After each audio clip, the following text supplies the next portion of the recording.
اعوذ باللہ من الشیطان الرجیم بسم اللہ الرحمن الرحیم اللہم صلی علی سیدنا محمد وعلی آل سیدنا محمد واصحاب سیدنا محمد وبارک وسلم علیہ۔ محترم سامعین کرام، آج سیرت پاک صلی اللہ علیہ وسلم کا سبق نمبر 215 جس کا عنوان ہے شہادت ہے مطلوب مقصود مومن۔ ہم غزوہ خیبر کے واقعاتوں کو پڑھ رہے ہیں، تفصیل سے کہاں سے غزوہ خیبر شروع ہوا، کس طریقے سے فتح ہوا، یہ ہم پڑھتے جا رہے ہیں۔ گزشتہ سبق میں ہم نے غزوہ خیبر کے کچھ واقعات پڑھے تھے، جو چرواہا یہودی تھے کس طریقے سے انہوں نے آپ صلی اللہ علیہ وسلم کے ہاتھ پر دین قبول کیا، اسلام قبول کیا، اور پھر کس طریقے سے وہ شہادت پا گئے۔ یہ گزشتہ سبق میں ہم نے آپ نے پڑھ دیا تھا۔ آگے چلتے ہوئے اس سفر میں ایک دیہاتی راستے میں ملے۔ اب جو فتح ہوتا گیا، خیبر قلعے فتح ہوتے گئے، کچھ واقعات رونما ہوتے گئے جو تاریخ رقم واقعات کرتے گئے۔ راستے میں ایک دیہاتی ملے، ایمان نصیب ہو گیا۔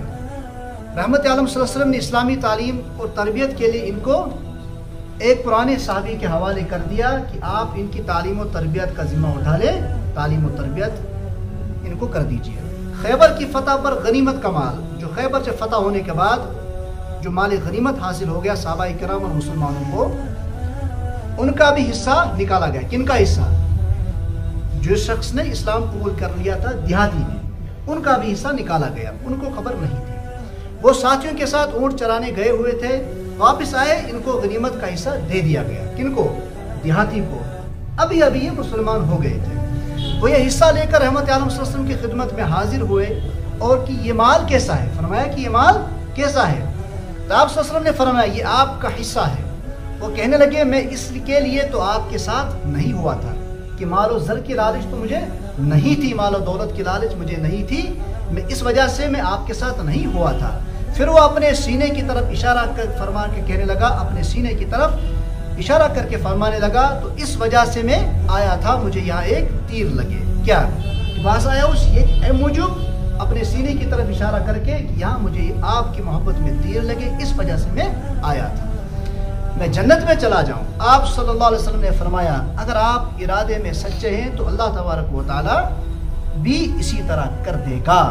جو انسان اپنا مقصد، اپنی نیت رکھتا ہے، وہی آخر میں وہی سب کچھ پاتا ہے۔ پھر جس وقت دوسرے قلعے پر لڑائی بھڑکی، یہ اس میں شریک ہو کر شہید ہو گئے، یہ دیہاتی صحابی شہید ہو گئے۔ آپ صلی اللہ علیہ وسلم نے لاش دے کر فرمایا یہ وہ ہیں۔ صحابہ نے عرض کیا جی ہاں یہ تو وہی ہیں، وہی دیہاتی ہیں۔ آپ صلی اللہ علیہ وسلم نے فرمایا ان کا معاملہ اللہ کے ساتھ سچا تھا، کہ ان کا جو مقصد، ان کی نیت تھی وہ سچی تھی، جو بولا وہ اللہ تبارک و تعالیٰ نے ان کے ساتھ وہ انعام دے دیا، اس لیے اللہ تعالیٰ نے بھی سچ کر کے دکھایا۔ جیسا کہ ہم نے اوپر بھی عرض کیا کہ خیبر کی بستی جو پہلے ہم نے شروعات میں پڑھا تھا، بکھری ہوئی پھیلی ہوئی تھی، سر و شاداب تھی وہ، اس لیے کافی دن لگ گئے اس کو فتح کرنے میں۔ بعض حضرات نے 1 مہینے کا طویل مدت لکھا ہے کہ 1 مہینے کے بعد وہ خیبر کا علاقہ فتح ہوا، لیکن ایک ایک کر کے سارا علاقہ فتح ہو گیا، اور پھر ایک معاہدے کے تحت خیبر اور اس کے آس پاس کی جگہ فدق اور وادی قرا، ان سارے علاقوں کے بارے میں فیصلہ ہوا۔ جب سارا علاقہ فتح ہو گیا اور اس کے اطراف میں جتنے بھی علاقے تھے ان پر فیصلہ ہوا۔ فیصلہ کیا ہوا؟ یہودی یہاں رہ کر کاشتکاری کر سکتے ہیں۔ آپ صلی اللہ علیہ وسلم نے فرمایا کہ جتنے بھی یہودی یہاں پر ہیں وہ آرام سے رہ کر کاشتکاری کریں گے، لیکن زمین مسلمانوں کی شمار ہوگی۔ یہودی ان کے کاشتکار اور مزارع بٹائی والے شمار ہوں گے، بٹائی والے یہودی شمار ہوں گے۔ پیداوار میں سے برابر 2 حصے کر کے ایک حصہ مسلمانوں کو دیا جائے گا اور ایک حصہ یہودیوں کو دیا جائے گا۔ یہ انصاف کا ایسا تقاضا تھا کہ خود یہودیوں کی زبان سے کس قدر تعریف نکلی ہے ابھی پڑھیں گے۔